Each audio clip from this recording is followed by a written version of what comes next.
네, 안녕하세요. 시카고 치과병원 대표원장 강호식입니다. 오늘은 수면 치료에 대해서 이야기해보고자 하는데요. 일단은 수면 치료에 대해서 정확한 명칭을 알아야 되는데요. 치과에서 말하는 수면 치료는 환자분들이 이해하기 쉽게 저희가 편하게 부르기 위해서 그렇게 말하는 거고요. 사실은 정식 명칭은 의식과 진정요법을 통한 치료라고 보시면 되겠습니다. 많이 궁금해 하시는데요. 저희가 이제 약을 쓰는 게 달라요. 그래서 먹는 약이 있고, 저희가 경구투여약이라고 하고요. 저희가 정맥주사, 라인을 잡아서 넣는 약이 있는데요. 경구투여약을 하게 되면 그때는 바로 자진 않아요. 저희가 그 약을 먼저 먹고 후에 치료가 들어가기 직전에 정맥주사 약을 넣게 되면 그때부터는 정말 기억이 안 나게 되겠습니다. 흔히 이제 내과에서 하는 대장 내시경 또는 위 내시경 할 때 수면 치료 받아보셨죠? 그거랑 되게 비슷하다고 보시면 되는데요. 다만 이제 쓰는 약물은 조금 다를 수는 있어요. 저희는 미다졸람이라는 약을 많이 쓰게 되고요. 좀 안정성이 보장되어 있고 또 이제 기량제라 그래가지고 환자분들이 문제가 됐을 때 깨울 수 있는 약이 있기 때문에 그 약을 저희가 많이 사용하게 됩니다.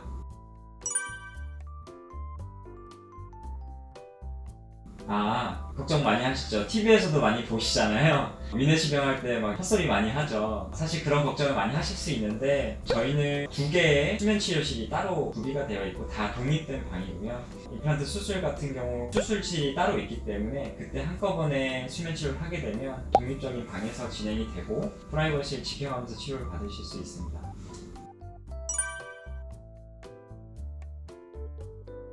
모든 진료를 수면 치료를 할 수 있는 건 아니에요. 하지만 웬만한 진료는 다 수면 치료로 가능하고요. 수면 치료를 할 수 없는 부분들은 어떤 거냐면 저희가 밥을 먹을 때 딱딱딱 물게 되잖아요. 바이트라고 하는데 이런 정보는 저희가 주무신 상태에서 정확하게 체득을 하기가 어려워요. 그런 악감관계를 체득하는 단계라든지 또는 저희가 이제 치료 중에서 이제 심리적인 목적으로 하는 경우들이 있잖아요. 그런 거는 환자분들이 같이 봐주셔야 되는데 그런 부분에서는 환자분들이 의식이 있는 상태에서 진행을 하게 되겠습니다. 수면 치료는 대부분 임플란트가 많죠. 임플란트 수술이나 사랑니 발치 때문에 많이 오시는 경우가 많습니다.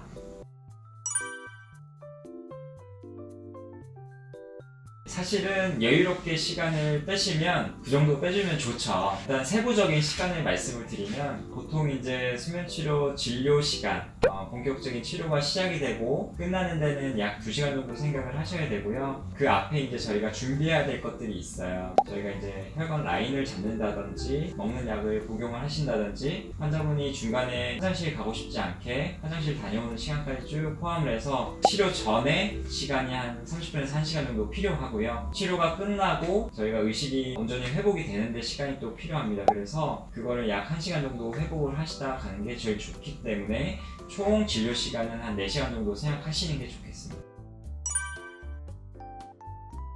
환자분들이 제일 궁금해하는 게 그거예요. 수면 치료를 도대체 어떻게 하느냐 많이들 궁금해 하시는데요. 첫 번째는 보통 마취를 먼저 하게 돼요. 환자분들이 많이 착각하시는 게 뭐냐면 의식화 진정 단계 치료를 받게 되면 부항 내 마취는 안 한다고 생각을 하시거든요. 근데 아까 말씀드렸지만 저희가 이제 의식화 진정 상태에서는 환자분들을 저희가 부르고 깨우면 그거에 대해 반응을 해요. 그만큼 치료받을 때 통각이나 청각이나 그런 거에 굉장히 민감하시기 때문에 당연히 저희가 부항 내 마취를 진행을 해야 되고요. 저희 같은 경우에는 여러 가지 무통 마취를 할 수 있는 방법들이 있기 때문에 무통 마취를 먼저 시작을 합니다. 그래서 무통 마취를 첫 번째로 진행을 하고 그 다음에 저희가 이제 혈관 라인을 잡게 돼요. 그리고 경구투여약을 복용을 하시고 정맥주사를 통해 가지고 약을 주입을 하게 됩니다. 그때부터 이제 본격적인 치료가 시작이 되고요. 치료가 끝나고 나면 라인을 정리하는데 그때 환자분 의식 상태에 따라서 저희가 이제 깨는 약을 좀 넣어드릴지 아니면 그냥 자연스럽게 회복이 되게끔 할지 결정을 합니다. 그리고 나서 환자분께서 회복실에서 조금 휴식을 하시다가 저희가 치료를 마무리하게 됩니다.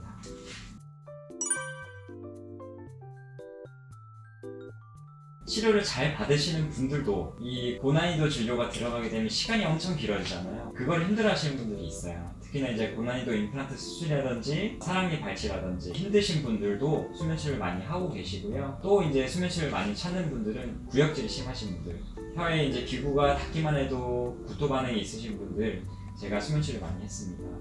또한 입 벌리는 걸 힘들어 하시는 분들이 있어요. 턱관절이 안 좋으신 분들, 그런 분들한테는 저희가 이제 수면치료를 통해 가지고 인위적으로 입을 벌려주는 기구를 마우스 프롭이라고 하는데 그걸 통해서 이제 치료를 많이 하게 되고요. 공포증이라고 해야 될지 모르겠어요. 일단 청각이나 이 감각에 예민하신 분들은 무조건 이 수면치료를 찾게 되어 있습니다.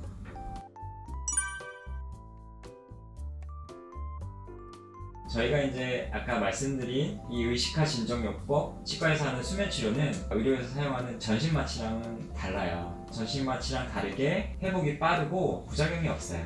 일단 첫 번째로는 의식화 진정요법은 자발적인 호흡을 통해서 저희가 진료를 하기 때문에 만약에 이제 치과에서 진료 중에 물이 많이 넘어가잖아요. 그때 이제 기도에 넘어가게 되거나 하면 전신마취 상태에서는 위험한 상황이 발생할 수 있겠지만 이 자발적인 호흡을 하는 상태에서는 기침을 하게 돼요. 그렇기 때문에 기도로 물이 넘어갈 이유도 없고 호흡도 스스로 안정적으로 하기 때문에 그런 부분에서 굉장히 안정적인 치료라고 보시면 되고요. 두 번째로는 저희가 쓰는 약 자체가 부작용이 없어요. 특히나 이제 이 미다졸람이라는 약은 그동안 굉장히 상용화되면서 오랫동안 쓰였던 약이기 때문에 이제 부작용 걱정은 안 하셔도 되고, 혹시라도 뭔가 어떤 문제가 발생을 한다 그러면 기랑제라 그래요. 미다졸람에 상응하는 약이거든요. 반대되는 약인데 그 약을 투입을 해주면 의식이 회복이 되게 됩니다. 걱정은 안 하셔도 되고, 세 번째로는 환자분과 의사소통이 돼요. 의사소통이 된다는 건 깨어있다는 게 아니고요. 환자분이 주무실 때 저희가 환자분 크게 좀 해주세요 또는 잠깐 일어나 보세요 하면 그거에 대해서 반응을 해요. 그만큼 완전히 전신마취처럼 깊은 진정이 들어간 게 아니고 가수면 상태라고 보시면 되기 때문에 안전하다고 보시면 되겠습니다.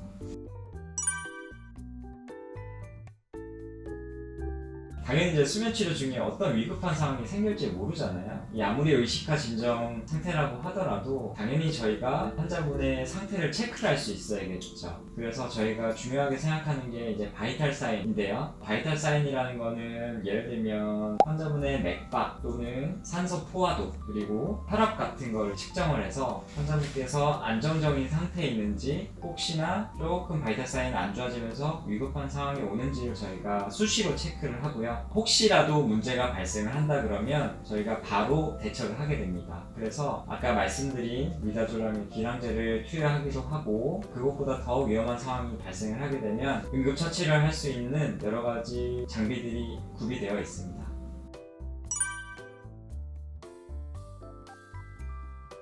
수면치료가 끝나면 사실은 환자분께서는 의식이 돌아왔다라고 생각을 하세요. 하지만 몽롱한 상태고 몸도 이제 흐느적 거리고 혹시라도 어디 넘어져서 안전사고가 발생할 수 있기 때문에 병원에서 충분한 휴식을 취하고 가시는 게 제일 좋습니다. 그래서 저희가 회복실도 마련을 해놨기 때문에 거기서 충분히 쉬었다 가시는 게 제일 좋고요. 도저히 상황이 안 된다 하시면 저희가 보호자분 동반해서 빠르게 귀가시켜드리고는 있습니다.